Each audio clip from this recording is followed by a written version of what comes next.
ജസാക്കല്ലാഹു ഖൈറ. സാധാരണഗതിയിൽ ഒരു നന്ദി സൂചകമായിട്ട് നമ്മൾ പറയുന്ന ഈ വാക്ക്, ഈ പ്രാർത്ഥന, അതിൻ്റെ അർത്ഥം എപ്പോഴെങ്കിലും ആലോചിച്ചിട്ടുണ്ടോ? നമ്മളൊരു സഹോദരനോട് ജസാക്കല്ലാഹു ഖൈറ എന്ന് പറയുമ്പോൾ നമ്മൾ അവനിക്ക് സ്വർഗത്തിന് വേണ്ടി, ഹിദായത്തിന് വേണ്ടി, ആഖിറത്തിലെ വിജയത്തിന് വേണ്ടി, ദുനിയാവിലുള്ള മുഴുവൻ പ്രയാസങ്ങളിലും പ്രതിസന്ധികളിൽ നിന്നും രക്ഷപ്പെടാൻ വേണ്ടിയിട്ട്, ആഫിയത്തോടുകൂടിയുള്ള ദീർഘായുസിന് വേണ്ടിയിട്ട്, റിസ്ക്കിന് വേണ്ടി, റിസ്ക് എന്ന് പറഞ്ഞാൽ അതിൽ സമ്പത്ത്, സന്താനം, കുടുംബം, അറിവ് ഒക്കെ പെട്ടു. ഇതൊക്കെയും അള്ളാഹുവെ നീ അവന് നൽകണേ എന്ന് പ്രാർത്ഥിക്കുകയാണ്. കാരണം ഖൈറിന് അത്രയും വിശാലമായ അർത്ഥമാണുള്ളത്.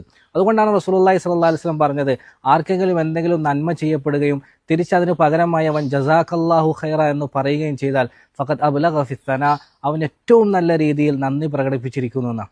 ഉമർ റളിയല്ലാഹു അൻഹു പറയുമായിരുന്നു, ഒരു സഹോദരനോട് ജസാക്കല്ലാഹു ഖൈറ എന്ന് പറയുന്നതിൽ അടങ്ങിയിരിക്കുന്ന നന്മകൾ നിങ്ങൾ തിരിച്ചറിഞ്ഞിരുന്നുവെങ്കിൽ നിങ്ങൾക്കിടയിൽ അത് പറയുന്നത് നിങ്ങൾ എപ്പോഴും പതിവാക്കുമായിരുന്നു എന്ന് അദ്ദേഹം പറയുന്നുണ്ട്. അപ്പോൾ ഇനി മുതൽ നമ്മൾ ജസാക്കല്ലാഹു ഖൈറ എന്ന് പറയുമ്പോൾ മനസ്സറിഞ്ഞ് പറയാൻ ശ്രമിക്കുക. ജസാക്കുമുല്ലാഹു ഖൈറ.